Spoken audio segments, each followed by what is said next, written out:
Khamra church को शुरू करने से पहले फिर मेरी लाइफ में एक बीमारी आई और मैं भयंकर बीमार हुआ। फीवर 101, 102 रोज, दवाइयां, टेस्ट, ब्लड टेस्ट, एवरीथिंग करवा के देख ली। कंघी करना मुश्किल हो गया। मैंने कहा परमेश्वर तूने तो कहा था तो तू मुझे इस्तेमाल करेगा।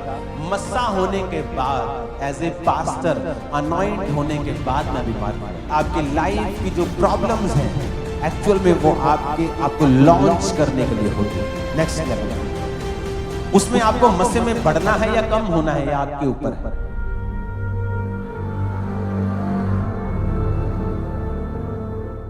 मैं 19.5 साल का था जब परमेश्वर में आया। जब मैं उससे बहुत यंग था तो मुझे एक रोज फीवर रहने लग गया जब मैं मसीह में नहीं था। जब रोज फीवर हुआ, मोहल्लों वालों से मेरी मम्मी ने बात की कौन डॉक्टर से आना है। एक बड़ा हम कभी उस डॉक्टर से ले, कभी उस डॉक्टर से मेडिसिन ले, तो लेकिन ठीक नहीं हुआ। 2 महीने, 3 महीने, 4 महीने वेट लूज हो गया, सब कुछ कमजोरी आ गई। अभी तो वेट लूज करना पड़ता है, लेकिन तब हो रहा था ऐसे ही। तो ये डॉक्टर बहुत सियाना जी, एक डॉक्टर मिल गया हमें, पूरा शहर उसके गुण गाता था। बहुत सियाना है डॉक्टर, बहुत सियाना है, सबसे बड़ी टेस्टमनी थी उसकी। उसके पास जाना शुरू कर दिया। जब भी जाना उसने कहना तेनू कुछ नहीं काका, तो बिल्कुल ठीक है। सबसे सियाने डॉक्टर को भी जलंधर के समझ नहीं आया मेरा केस, और 8 महीने बाद मैं बेड रिडन हो गया। एक नए डॉक्टर को किया गया और उसने बताया कि अब ये लड़का पैरालाइज्ड होगा, ये ठीक नहीं होगा। अगर ये ठीक हो भी गया तो इसका कोई ना कोई अंग मर जाएगा, क्योंकि उस डॉक्टर ने मुझे ट्रीट करने में गलती कर दी और उसको मेरा केस समझ नहीं आया। एक बेस्ट डॉक्टर मेरा केस ट्रीट नहीं कर पाया। और आप सोच रहे होंगे कि कुछ हो रही है, छोटा सा लड़का, इसको इतनी दिक्कतें क्यों हैं? क्योंकि शैतान जानता था कि फ्यूचर क्या है, क्या होने, कहां उसके सिर पे डंडे पड़ने वाले हैं। बाय गॉड्स ग्रेस मेरा ट्रीटमेंट चला, कोई साइड इफेक्ट नहीं हुआ। 6 महीने मैं बेड पे रहा, अपने घर से बाहर नहीं रहा, अपने रूम में रहा। मेरा बाथरूम टॉयलेट उसी रूम में था। वो दिक्कतें मैंने सही, मालूम नहीं था क्यों, शैतान को पता था। आपसे वो उस तरह हैंडल करता है जैसे आप कल होने वाले हो। इसलिए वरी मत करो जो आपकी लाइफ पर एक्स्ट्रा ऑर्डिनरी अटैक्स हो, क्योंकि आप फ्यूचर में आपकी ब्लेसिंग्स एक्स्ट्रा ऑर्डिनरी होने वाली है। एक्स्ट्रा ऑर्डिनरी आप नहीं जानते। आपका परिवार, आपके बच्चे दुनिया के बेस्ट स्थानों में और बेस्ट देशों में होंगे, आप नहीं जानते। आप बहुत से गरीबों की हेल्प करने वाले हो फ्यूचर में। तुम आज के अटैक के बारे में सोच रहे हो, तुम आज के ट्रबल के बारे में सोच रहे हो, तुम्हें नहीं मालूम कि शैतान तुम्हें इतना तंग क्यों कर रहा है।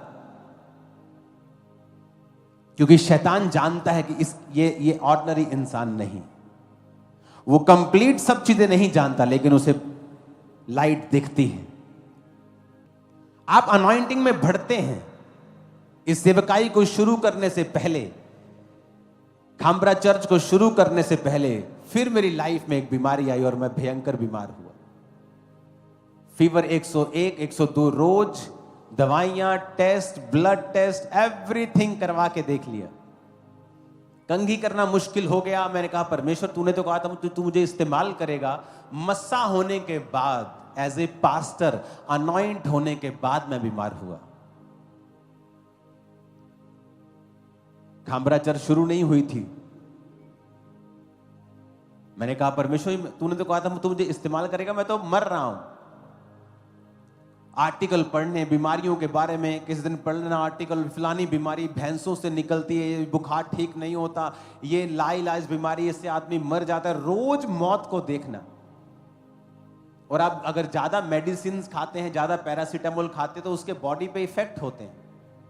तो वो भी रोज नहीं खा सकते थे, तो बुखार में रहना पड़ता था, उस पेन में रहना पड़ता था। और कितने महीनों तक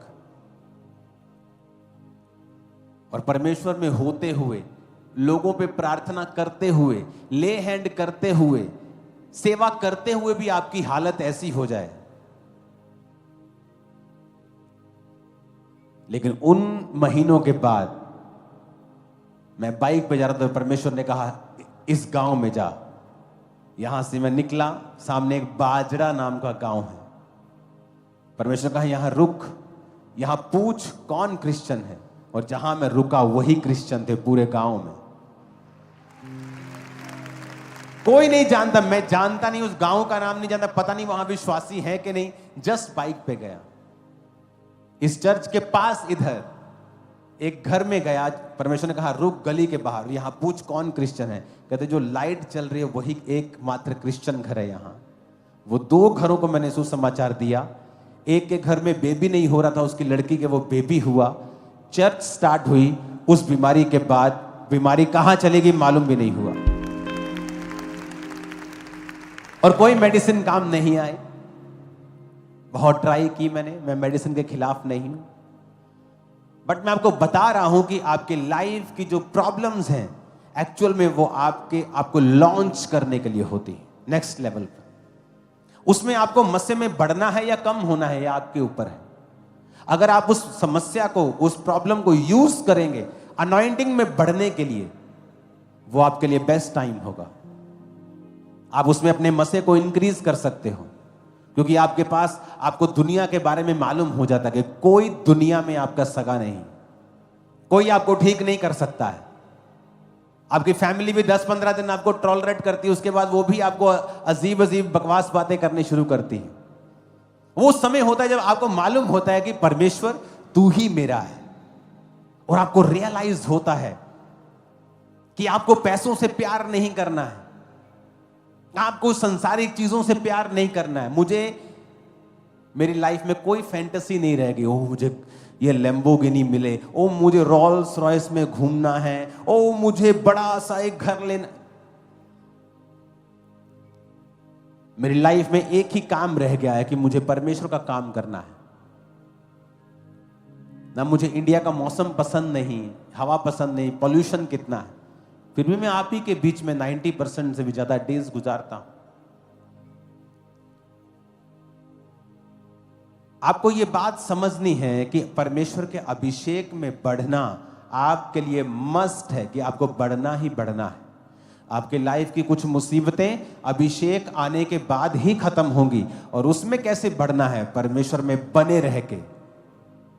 शुरुआत सबकी मस्टर्ड सीड्स, राई के दाने के जितनी होगी, सबके पास थोड़ा सा मसा आता है, लेकिन उस मसे में ग्रो किया बढ़ा जा सकता है जब आप परमेश्वर के विश्वास में बने रहते हैं, परीक्षाओं में बने रहते हैं, परीक्षाओं में परमेश्वर का साथ नहीं छोड़ते हैं। निराशा में आप पाप से अपनी निराशा को दूर और अपने शरीर को रिलैक्स करने का प्रयत्न नहीं करते।